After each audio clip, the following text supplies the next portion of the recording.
12월 11일 토요일 가정 영성 회복을 위한 가정 예배를 시작합니다. 다 같이 주님 가르치신 기도합니다. 하늘에 계신 우리 아버지, 아버지의 이름을 거룩하게 하시며 아버지의 나라가 오게 하시며 아버지의 뜻이 하늘에서와 같이 땅에서도 이루어지게 하소서. 오늘 우리에게 일용할 양식을 주시고 우리가 우리에게 잘못한 사람을 용서하여 준 것 같이 우리 죄를 용서하여 주시고 우리를 시험에 빠지지 않게 하시고 악에서 구하소서. 나라와 권능과 영광이 영원히 아버지의 것입니다. 아멘. 찬송가 523장 어두운 죄악길에서 찬송가 523장을 부릅니다.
이 시간 우리에게 주시는 하나님 말씀은 호세아서 6장 1절로 6절 말씀입니다.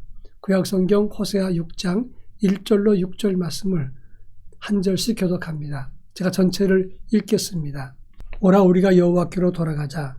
여호와께서 우리를 찢으셨으나 도로 낫게 하실 것이요 우리를 찢었으나 싸매어 주실 것임이라. 여호와께서 이틀 후에 우리를 살리시며 셋째 날에 우리를 일으키시리니 우리가 그의 앞에서 살리라. 그러므로 우리가 여호와를 알자. 힘써 여호와를 알자. 그의 나타났음은 새벽빛같이 어김없나니 비와 같이 땅을 적시는 늦은 비와 같이 우리에게 임하시리라 하니라. 에브라임아 내가 내게 어떻게 하랴. 유다야 내가 내게 어떻게 하랴. 너희의 인애가 아침 구름이나 쉬 없어지는 이슬 같도다. 그러므로 내가 선지자들로 그들을 치고 내 입의 말로 그들을 죽였노니 내 심판은 빛처럼 나오느니라. 나는 인애를 원하고 제사를 원하지 아니하며 번제보다 하나님을 아는 것을 원하노라. 아멘. 때때로 재벌집 자녀들이 갑질을 하거나 사회적인 물의를 일으켰을 때 사람들이 분노합니다. 그래서 회사에 큰 타격을 입히는 경우가 많이 있습니다. 근데 문제는 그런 일이 반복된다고 하는 것입니다. 왜 그럴까? 그 정도 망신을 했고 또 부모 회사에 큰 타격을 주었으면 그만해야 되는데 그렇지 못한 일을 반복한다고 하는 것입니다. 그것은 이 자녀 세대들이 깨닫지 못하고 내가 망쳐도 우리 부모가 수습해주고 정리해주는 사람이 있다 이렇게 생각하기 때문에 잘못된 일을 반복한다 하는 것입니다. 오늘 본문의 말씀도 마찬가지입니다. 오늘 본문의 말씀은 하나님의 인애와 사랑을 말하는 장면입니다. 그러나 4절 이후의 말씀을 보면 그 당시 이스라엘은 이러한 하나님의 사랑을 깨달으면서도 이것을 역이용하고 오히려 충실한 회개를 하지 않았다는 것을 우리 하나님께서 깨닫게 해주고 있는 것입니다. 본문을 통해서 하나님은 어떤 분이시고 그리고 우리 인간은 이것을 어떻게 역이용하는가 이 문제를 살피면서 우리가 하나님 앞에 철저한 회개의 사람으로 바르게 서야 된다 하는 것입니다. 본문의 의미를 살펴보면 먼저 1절과 2절의 말씀을 볼 때 우리가 하나님께로 돌아가자. 하나님은 우리를 찢으셨지만 도로 낫게 하시고 우리를 찢었지만 싸매어 주신다 이렇게 말하고 있습니다. 여호와께서 이틀 후에 우리를 살리시고 셋째 날에 일으키시니 우리가 그 앞에서 살리라 이렇게 말했습니다. 1절과 2절 말씀만 보면 하나님의 인애와 사랑을 잘 설명하고 있습니다. 그런데 문제는 이것을 악용하는 유대인들이 있었기 때문이라 한 것입니다. 때때로 우리가 범죄하면 하나님은 우리가 하나님을 떠날 때 사랑의 채찍으로 우리를 치십니다. 그리고 우리를 너무나 사랑하시기 때문에 때리신 다음에 싸매어 주시고 이틀 후에는 살리시고 셋째 날에는 일으켜 주신다고 하는 것입니다.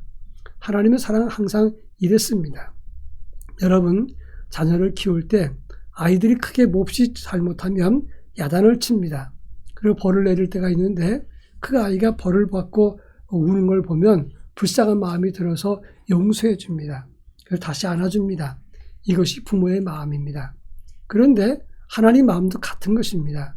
문제는 자녀들이 이러한 부모의 마음을 악용한다면 그러면 얼마나 그 아이가 밉겠습니까? 하나님도 마찬가지 아니겠습니까? 부모의 사랑을 악용해서 반복해서 죄를 짓고 완전히 돌아서지 않는다면 부모가 서운할 것입니다. 하나님도 마찬가지라고 하는 것입니다. 3절 말씀 보면 그러므로 우리는 여호와를 알자. 그의 나타나심은 새벽빛같이 어김없고 땅을 적시는 늦은 비와 같이 우리에게 임하시리라 이렇게 신앙 고백으로 말씀했습니다. 이 3절의 고백도 정확한 신앙 고백입니다. 그런데 이렇게 말로 고백했던 이스라엘 사람들은 실제로 하나님 앞에 제대로 나가지 않고 회개하지 않았다고 하는 것입니다. 하나님이 용서해 주시니 또 용서해 주실 거야.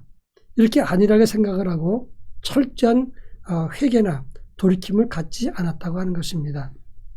마치 다람쥐 쳇바퀴 돌듯이 죄를 짓고 또 회개하고 또 다시 눈물을 흘리고 하나님의 징계를 받고 그리고 용서해 주면 또 다시 죄를 짓고 또 회개하고 하나님은 사랑과 인애가 많으신 분이시니까 하나님 저를 불쌍히 여겨 주십시오 이렇게 회개합니다.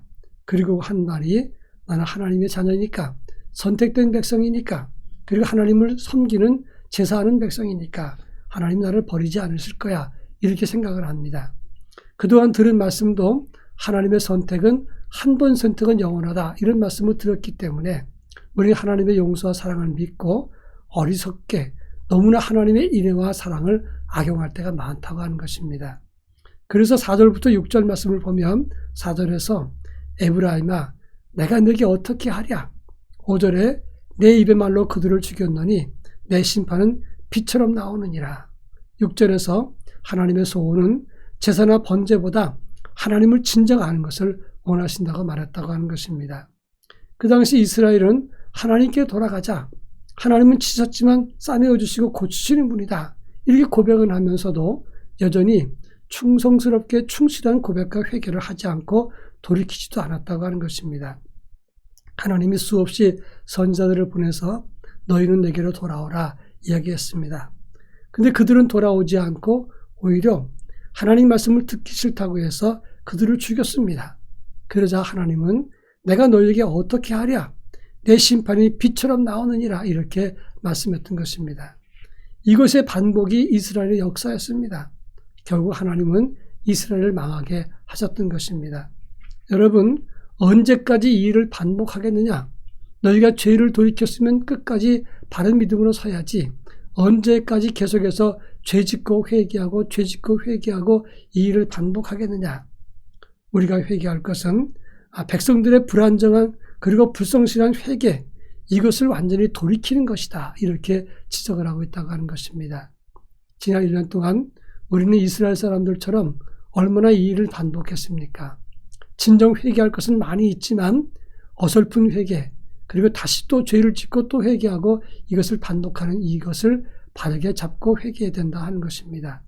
바라기는 참된 영성을 가지고 하나님 앞에 신실한 믿음의 삶을 가질 수 있기를 바랍니다. 다 같이 기도합니다. 동이 서에서 먼 것처럼 죄로부터 멀리 떨어지는 믿음을 갖게 하시고 하나님만 온전히 섬기게 하옵소서. 기도하겠습니다.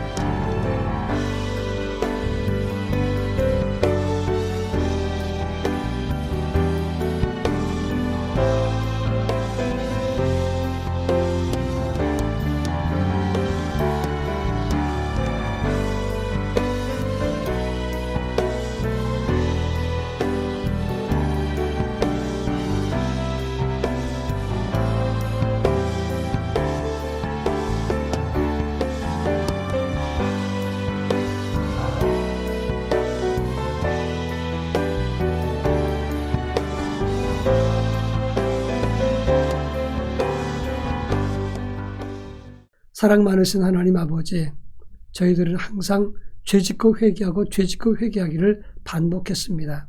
그러면서 어느 때는 죄에 대한 긴박감과 무서운 경고를 깨닫지 못하고 대충 생각할 때가 많았습니다. 주님, 이 시간 간절한 마음으로 간구합니다. 충성스럽게 회개할 수 있게 하시고 성실한 회개와 새로운 변화된 삶을 가질 수 있게 해 주옵소서. 동이 서에서 먼 것처럼 죄로부터 멀어진 삶을 살게 하시고 하나님과 교제하며 그리고 하나님을 기쁘시게 하는 참된 영성과 경건으로 살아가는 저희 모두가 되도록 은혜를 더하여 주옵소서. 그래서 성탄하신 주님을 다시 못 박는 일이 없도록 저희들에게 은혜를 덧입혀 주옵소서. 예수님의 이름으로 기도합니다. 아멘.